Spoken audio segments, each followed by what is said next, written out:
Well, once again, under the category of this stuff doesn't happen to anybody but me, we got to ask the question.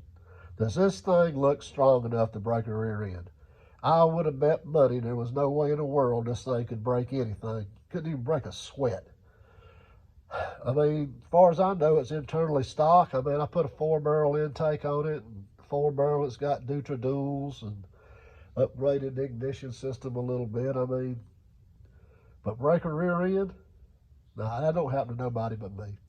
So what I'll do in this video is we'll cover what I had to do to change the rear end and what the parts you'll need and approximately what it cost me, because it just the 8 1/4, 8 3/4 just don't bolt up to where the 7 1/4 was.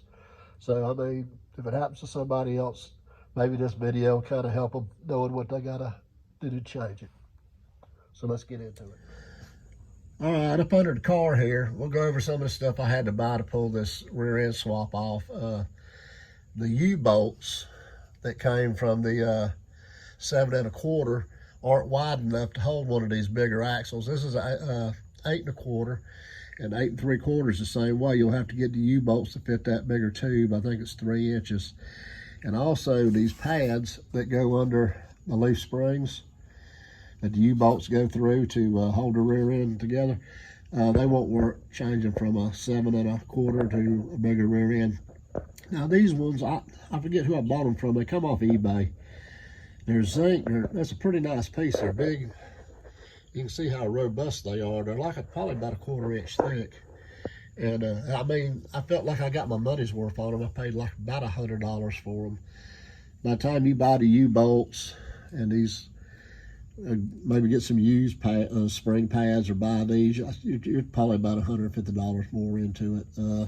Like I say, this one is an 8 1/4. And you'll also have to get a drive shaft or have one made off of a car that had a big rear end in it. I got this one off a Darter, Duster or something. I think it had an 8 3/4 in it at one time or something.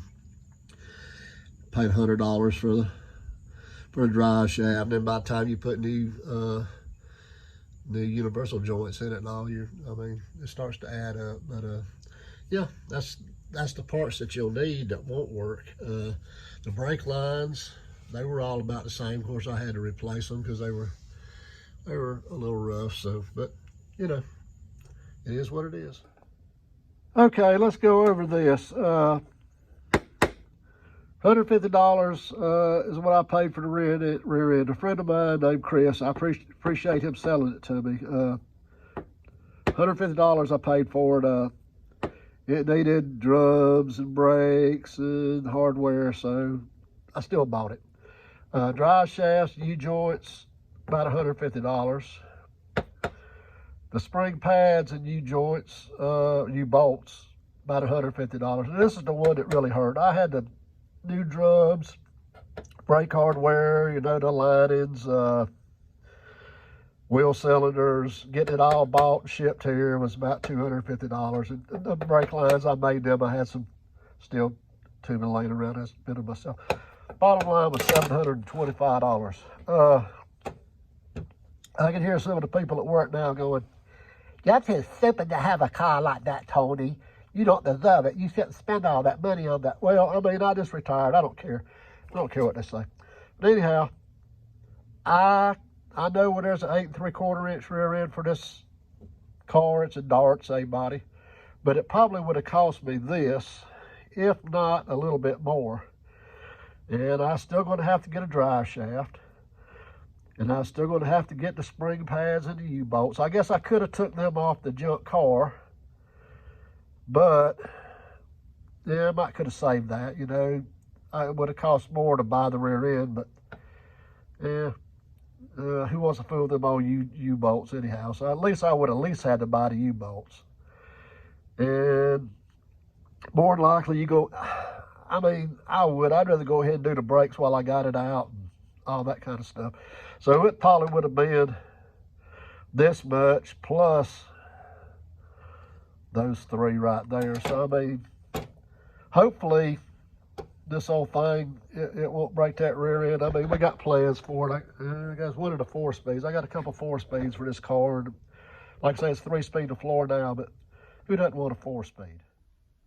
Well, that's the video. I hope it helps somebody, but it probably won't, because stuff like this, like I say, this don't happen to nobody but me.